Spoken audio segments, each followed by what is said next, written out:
Are you a dad that is struggling with child maintenance and the child maintenance service?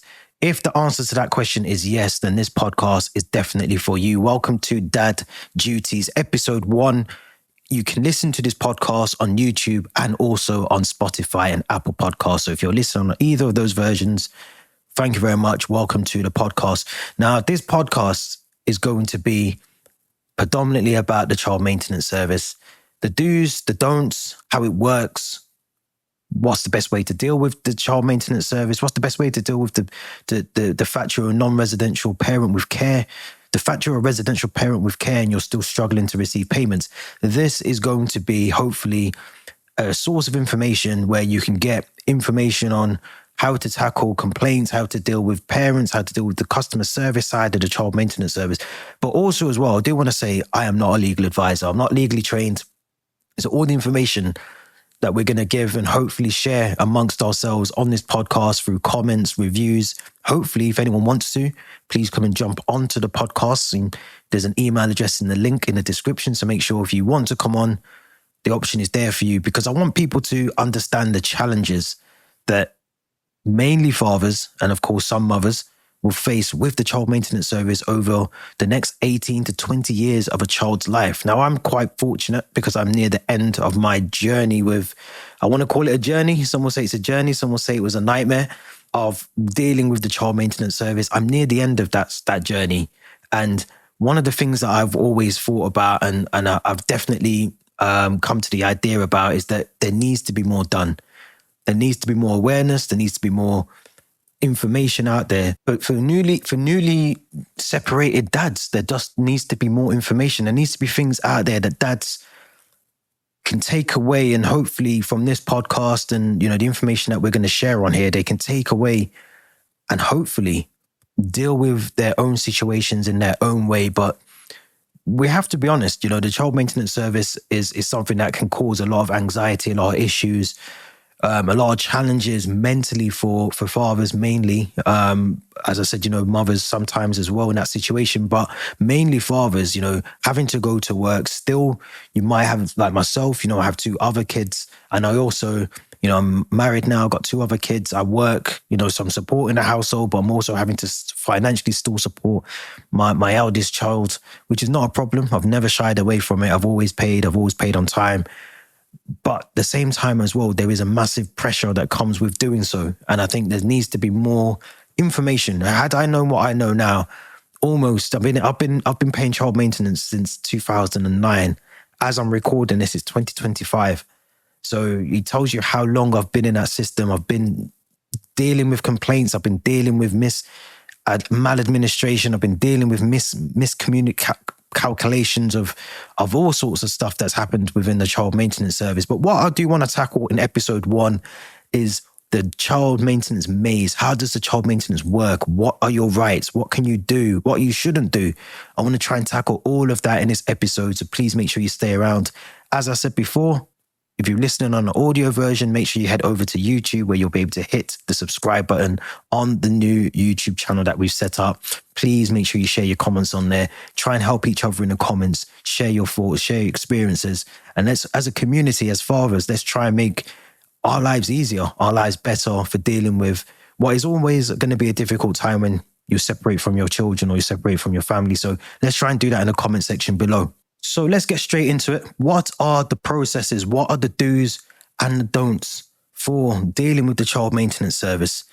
I'm going to try and keep this very, very high level. So this hopefully will help some newcomers if you're new to the child maintenance service. The first do is always keep a paper trail. Always keep a paper trail. This includes any payments that you make. Make sure when you're doing the child maintenance payments, whether you're doing it as a direct pay or you're doing it through the collect and pay way of doing things, obviously that will be through the child maintenance service. They will take that money from you and then they will pay it to the parent with care. But if you're doing it as a direct pay, always make sure when you send the payment, you're sending it with your unique reference number that is assigned to your case via the child maintenance service. Make sure every single payment you send has the child's name on there as a reference and also the unique reference number. If you don't put those things on there, that payment can theoretically be classed as any payment, an extra payment, an overpayment, an underpayment. It can be classed as anything. It can just be classed as, I need, the parent with care needs this for additional money for X, Y, and Z. And if you don't put the reference number on, it doesn't mean anything. It will never be taken into consideration by the child maintenance service. So please make sure if you're taking payments over to the parent with care, make sure you put down the reference number. That is unique. You can find it in the top right-hand corner of most correspondence that come from the child maintenance service. It will save your life so much if you can just do that one thing. Also, when you speak to the child maintenance service, always open the call. They normally do anyway, because they take you through a series of questions, security questions, but also they should address who they are that you're speaking to. If they don't, make sure you get a name straight away. The first thing you do, make sure you get a name. Now you can also, and this is legal, if you can actually record the conversation. The thing that you have to do in order to do that is you need to notify the child maintenance service that you are actually going to record the phone conversation that you're about to have with them. But that's only in extreme measures. And I have done that in the past where I've had to record the conversations, because things will change. If you're new into the child maintenance service, you will ring one day and one thing will be said to you. You'll ring back 2 days later and the system that should be updated is not updated, and you'll have to repeat everything and you'll be given a totally different answer to 48 hours before. So make sure you keep a paper trail of who you speak to, the time that you spoke to them, what was said, what was agreed, what was the follow-up, all of that stuff. Please make sure you document it. Please make sure you document that. That also includes emails. That also includes letters. Make sure you take photocopies of every correspondence you send to the child maintenance service, because at some point, and we will get through this throughout this whole journey of the child maintenance service, I will give you examples of when I've had to, I'm glad that one, I've recorded and documented things, and two, I'm glad I've got voice recordings. And also as well, you can also request any conversations through the Freedom of Information Act as well. You can actually request any documentation, any information that the CMS hold on you. That includes all the phone conversations that you've had with them, if you really wanted to do so. If you're considering taking it to an MP, your case, or you're through a complaint, or you're trying to appeal something through the CMS or via the correct channels, you can actually ask for all the information that the CMS hold on you on their records, everything through the post. It can take a couple of weeks. I've done that not too long ago. And it's very useful because you'll see a lot of what they have on you, or the system notes, all the telephone recordings will also be sent out. So whilst you can record it yourself if you want to, but please make sure you do notify the person at the very opening of the phone call that you are going to record that phone conversation, because that is very, very vital in order to make sure that you're still sticking by the legalities of what you're about to enter. So paper trail definitely is going to be useful if you need to get in touch with an independent case examiner, which is identified as ICE, that you might have heard that abbreviation before. Make sure you keep all your evidence documented, filed, date order. It will save your time. It will save you so much time going forward. I promise you, that'll be one of the most important things. If you're new into this CMS journey, it will help you so much going forward. Always make sure you keep a paper trail. Now, the second thing I want to say is calculations. Now, if you go through CMS forums on Facebook or through YouTube or other places where there's a lot of dads forums at the moment, please make sure that you check that the calculations, that the breakdown of statement that you get for the 12 months is actually accurate. Please make sure that it's accurate. Even if they're suggesting that your wages aren't actually what they are. And you have to bear in mind with the CMS, a lot of their information, or all of their information regarding your wages it comes from the HMRC, it comes from the tax code that you pay. They take the previous year's tax record, so everything that you've paid tax, NI, national insurance, all of that stuff will be used. They get all the data from HMRC, and it's the previous year. So, for example, if you're earning £50,000 in 2025, but then you decide that you want a new job and you now earn £100,000, the following year, your calculations will be based on the 50 grand a year, the £50,000 year salary will be based in the 2026 schedule. Then the following year, you'll go up to the 100 grand a year schedule, if that makes sense. Hopefully, if it does, you always pay the year before's in your gross yearly wage. So that is broken down. The problem why I raise this is a massive concern is because for me, for my own example, I was basically overpaying at one point, and it was a nightmare to get my own to get my money back. Basically, it was a nightmare to get my money back. I had to go through hoops. I had to go through MPs. I've been on direct pay for many number of years. I've been on DOE, which is deduction of earnings as well. Before that, in the early 2010s, 2011s, we'll get onto that in another episode. But I've had to jump through hoops to get my own money back, because once it goes through to the parent with care, it is an absolute nightmare to try and get your own money back from someone that you've paid directly. And that's where the CMS very much wash their hands and hide their hands behind their back. It almost becomes it's nothing to do with them. So it is really, really tricky. Please make sure if you're making overpayments that you nip that in the bud straight away. Stick to the schedule, but make sure you notify. You can do this via the portal, on the CMS portal. Please notify them that you're making overpayments, because in the long run, it will save you so much legwork trying to get your own money back. And sometimes you won't get your money back because it will have gone to the parent with care. So please make sure you always check your calculations. And also for underpayments. Underpayments is a big thing, because a lot of people who are paying child maintenance, they check the schedule. They don't really necessarily check it in its entirety, and then they realize actually they've been underpaying for the best part of a year, maybe 8 months. The following year, especially if you change, your wages change, if you get a new job and you're increasing wages, the additional arrears will always be added onto that year. And if you're struggling financially anyway, to then pay an arrears of accumulation of 8 or 9 months, it's going to be tricky for most people paying, most parents without care. So you do have to take that into consideration. Please make sure you can as well go to the gov.uk website. There is a calculator, I think, on the CMS website. If you put your yearly wage in, you put how many times you have your children or child per week or over the 52-week period, it will give you a breakdown of what you should be paying. Now, if that does not match up to your schedule, please notify the CMS straight away, because they will come back to collect that money in some way, form or fashion. And as I said, if you're a struggling parent, maybe you're a single parent, a single dad, and you're having to maintain other things outside of the CMS, the payments that you make to the maintenance, you'll find it hard. And I think that's one of the key things I can only say. Please make sure, one, you check the calculations. Another thing to factor in, if you're paying a schedule in your schedule, please just stick to the schedule. Just stick to the schedule. Don't pay over. Don't pay 3 months in advance. Don't pay 4 or 5 days late. If it tells you to pay on the 1st of June, please just pay on the 1st of June. If it tells you to pay X amount, please just pay the X amount. Do not pay a penny over. Do not pay a penny less. This, again, I'm trying to save people so much hassle. I've done it before where I thought I was being smart, pay something a bit extra, and before you know it, the CMS will not care.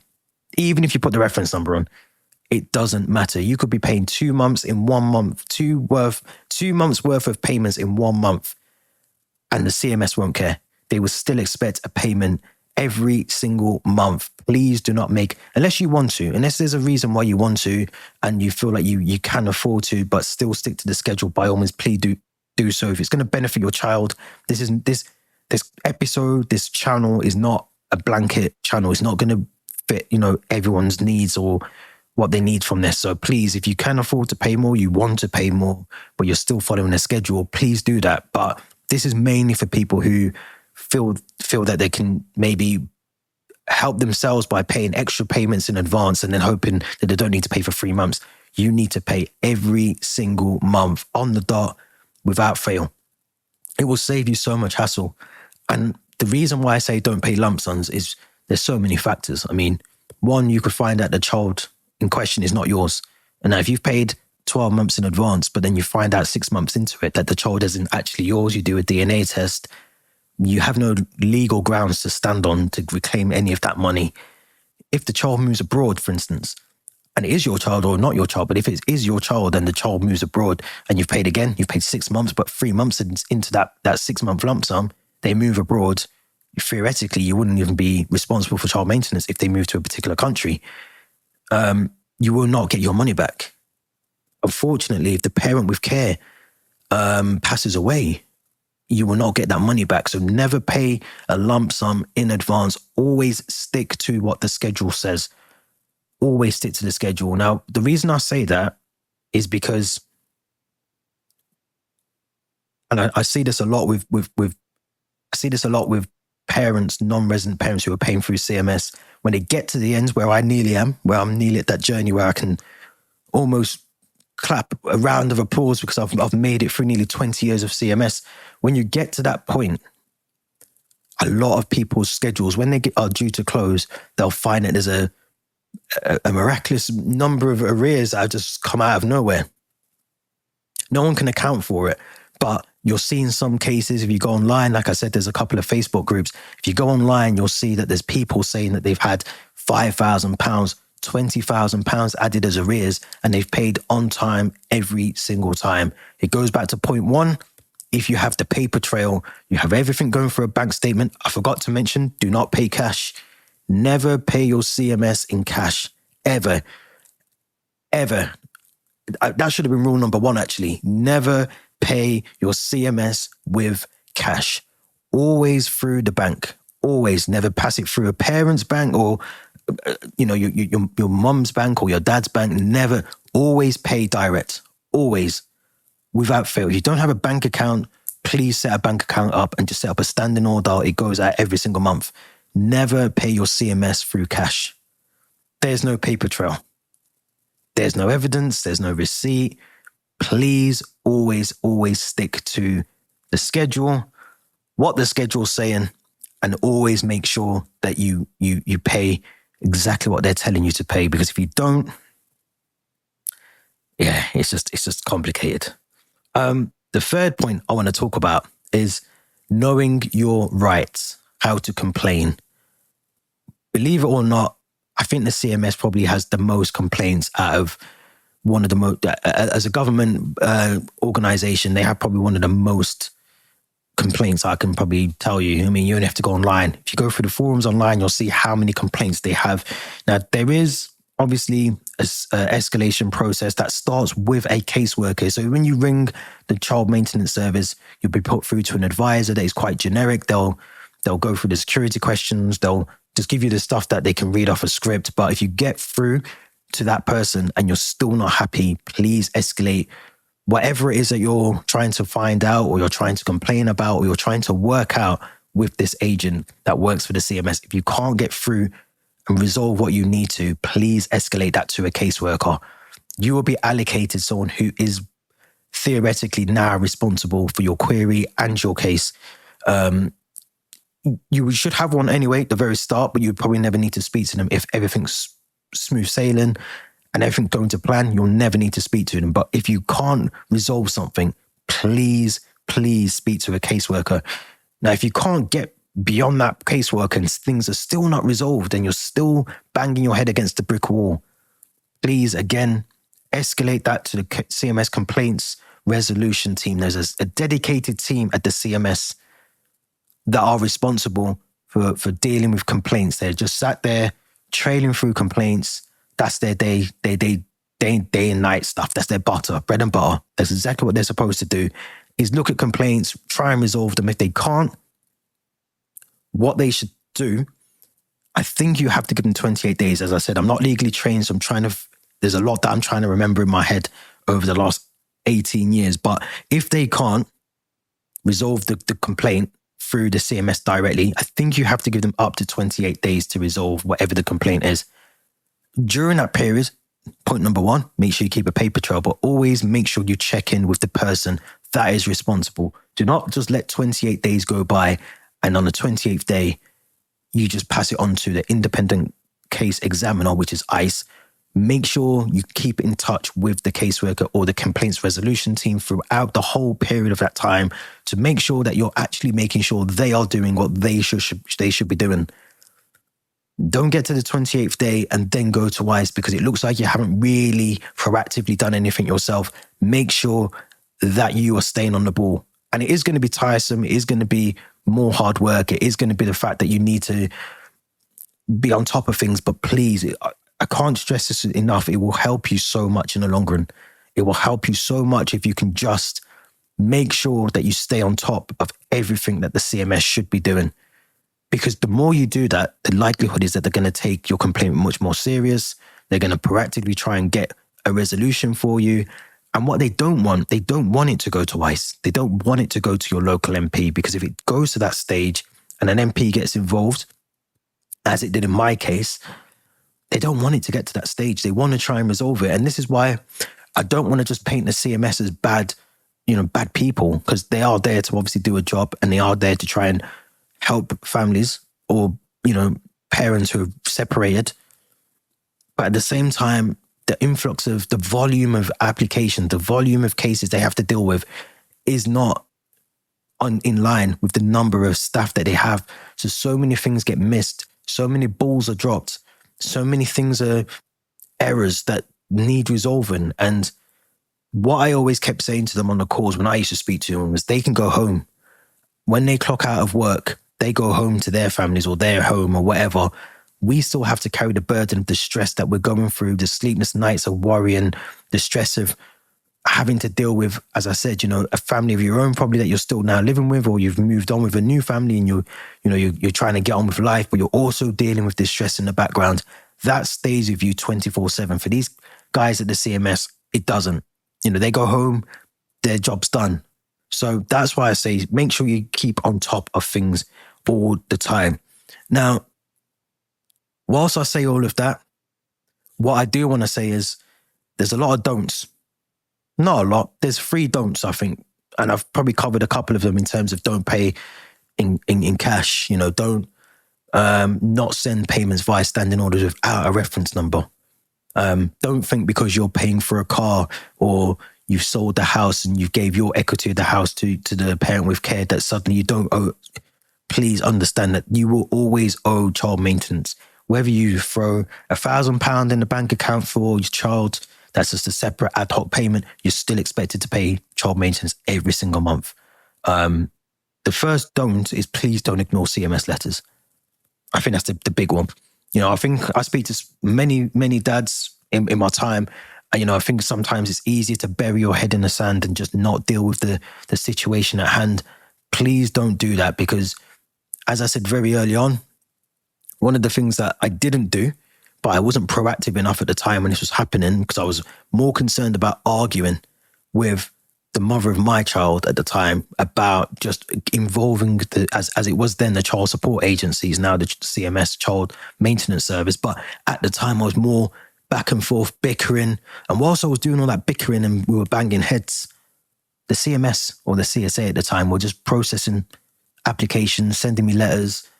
I was ringing and complaining to them about these letters, saying that, I'd done exactly the trap that I'm telling you guys about. I fell into that trap. I was sending money to the mother of my child. I was paying for a car for her. I was buying school uniforms. I was doing all of those things that I would do, whether they were all in the house with us together or we were separated. I was still doing all those things. I was still paying phone bills that weren't even in my name, she was responsible for and she had. I was still doing all those things. So in my head, I'm thinking, well, I'm already covering bills that you have. I'm paying car tax, I'm paying MOT, I'm paying for the car, I've paid for a car for you, I paid for school, I do all that. I take my child at the time on trips away, buying all these things that he needs. I already felt like I was contributing, which I was. But when you go through that system at the CSA or the CMS, they don't care about any of that stuff that you do. If they send you a letter, please respond to it. Whether the letter says that you owe X amount and you disagree with that, just pick up the phone and call them. If you don't feel comfortable on the phone, email them, explain your situation, and try and resolve it. If you ignore everything that comes through, one, you're going to collect a lot of arrears, and a lot of stuff can be backdated to the point when the actual case is opened from. So you'll collect a lot of arrears. You could potentially end up on collect and pay, which comes with a percentage of fees that you have to then pay on top of what you already paid to the parent with care.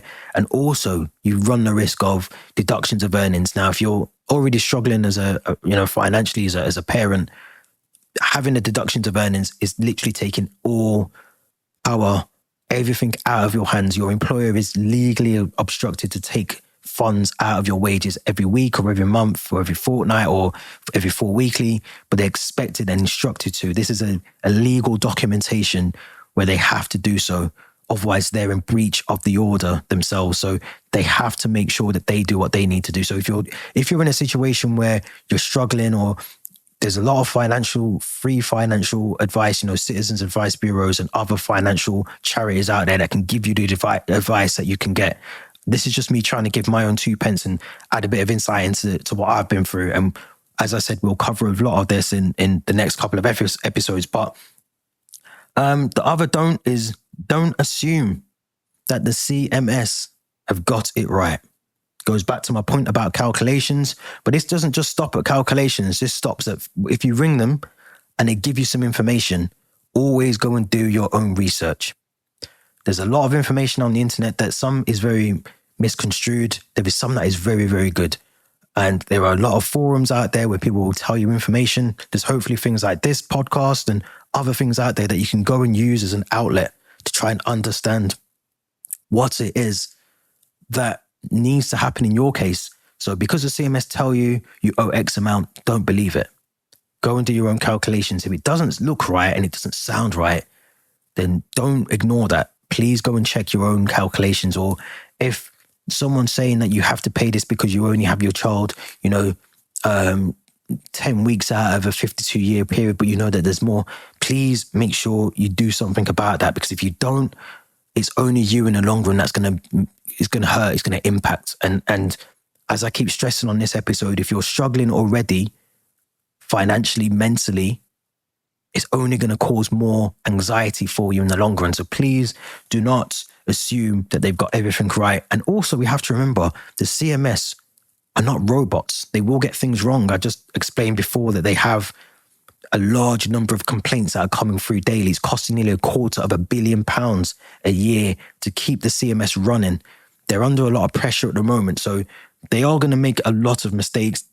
And to be honest, you just want to make sure everything that you have, everything you get is double checked, triple checked. And if something doesn't look right, doesn't feel right, please pick up the phone to them, email them, take legal advice, take free debt advice, all the rest of it. Please go and make sure you do that, because if you don't, the only person this is going to impact is you. And that's it. Thirdly, I would like to say, and I've kind of just touched on this, is please, if things get too complex and you don't have a really good support network around you, like I said, initial point maybe is to go and check forums, or maybe go and get some free advice from, there are free specialists out there that will give you some advice. But if things get a bit more technical, then please go and go and seek some advice. Go and get the advice that you need, because the problem is that things can be, if you're working 9 to 5, if you're, juggling a family life already at home, and you're also having to deal with this stress on top of that, things can get very dark very, very quickly. This is going to be a really challenging time for yourself, for the parent with care, for the children as well. This is something that you're going to have to deal with if you're very unlucky like me for the next 20 odd years of your life, So this is something you need to stay on top of and need to be prepared for. But I want to talk about the process. So this is more so about what you can expect if you're new to this as well. You're new to the CMS system. So you will get given, and this may have changed, I'm talking nearly 19 years ago, but you will receive a letter. The letter will basically say that the parent with care has instructed them to open the CMS, order the application. The process starts now. Now, from that moment in period in time, you owe child maintenance. Not from when so if you receive that letter, think of it in your head that the clock starts ticking from now. And there has been cases where people have backdated it. So if they, my case originally was backdated almost 2 months. So I already had money that I was owing to, I owed out already before I'd even received a schedule, which is the initial letter that I received, which is why there was loads of complications. Arrears was building up. It was a mess. The first year for me was an absolute mess, because I was just chasing my tail literally for 12 months. So please make sure if you receive that letter, and you have to remember, let me just read this out. So the parent with care can make an application They can do this by online or they can do it by phone.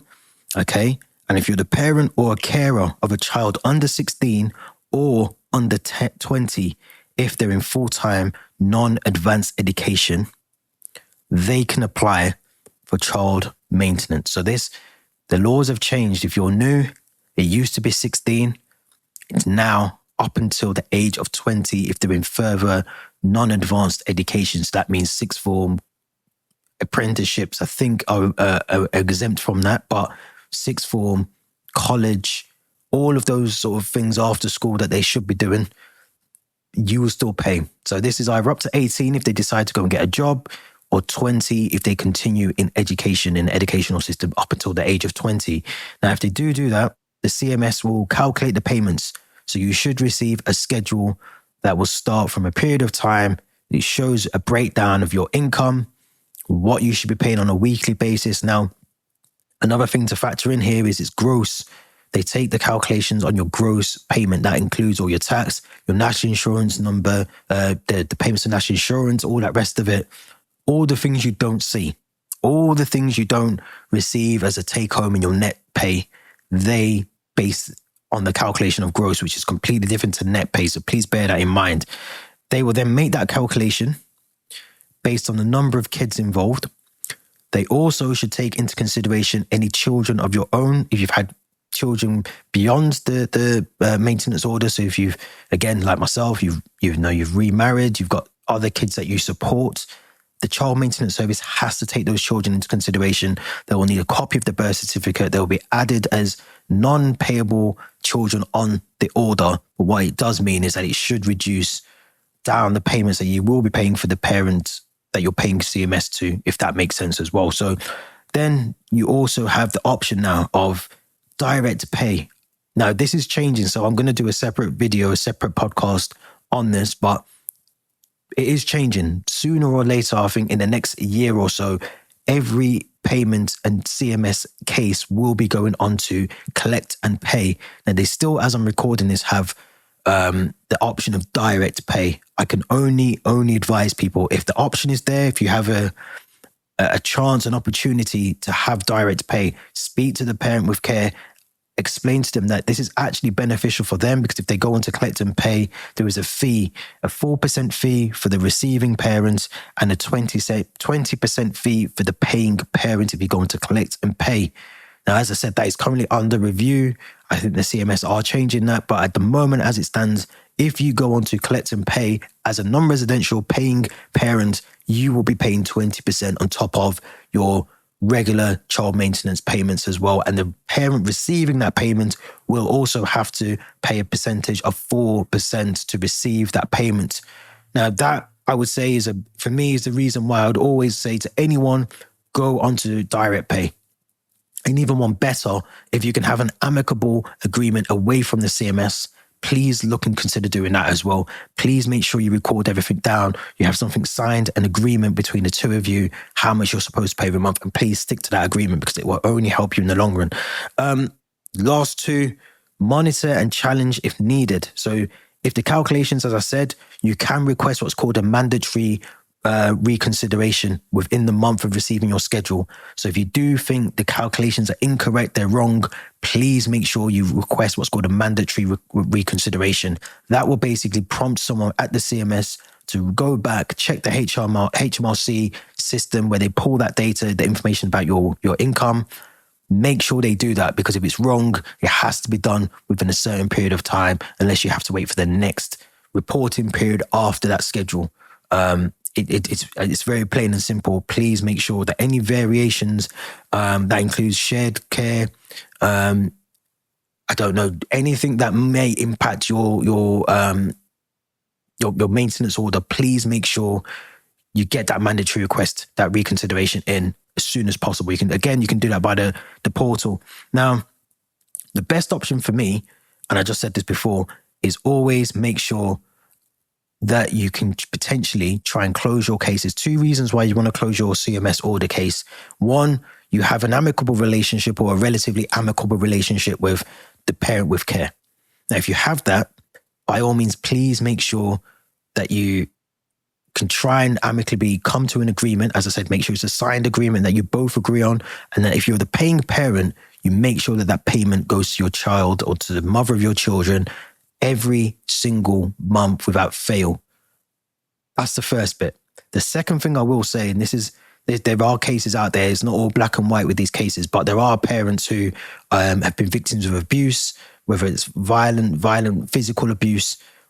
The best option for them may possibly be the CMS. So that's why I think the CMS is good for some cases, because not every case is exactly the same. Not every case is going to be straightforward, but there are cases out there where some mums, some fathers will potentially need to use the CMS because just of injunctions or restraining orders that might be in place, the CMS will be the only reason and only option they have. So I think it all is not one shoe will not fit all cases, but there are going to be cases where you can potentially close down your order if you're both agreeing that you want this order closed and it's an amicable agreement between the two of you. Please make sure you can do that, because I think it's only going to help. It's only going to help you both. But I wanted to start this episode with the do's and don'ts, the maze, the understanding of what the CMS can do, what they can't do, what are your rights, what can and can't do. And I think it's so important that as fathers especially, that we are given a platform, we're given the information that we need. I follow a number of Facebook CMS groups, and every single one of them pretty much says exactly the same thing when I read them every day. Now I'm seeing wives of dads who, are talking on their behalf because it's become that much of a burden, that much of a strain for them to deal with this, because it's not as straightforward of just handing over 500, 600 plus, in some cases, monthly funds that you're still sustaining a house on your own or with a family. So we need to talk about a lot of things. There are going to be some dark episodes on here. We have to talk about the suicide rate in terms of men's mental health, based on the number of statistics that are out there of public information around the number of cases of suicide or mental illnesses due to the impacts of this organization. We have to talk about that on this episode, on this podcast, and we will do. I want to share some of my own experiences. I'd love people to come on this podcast and share their experiences of what they are going through or what they've been through, and how, as a community of dads, how we can help each other, because there's so much information out there.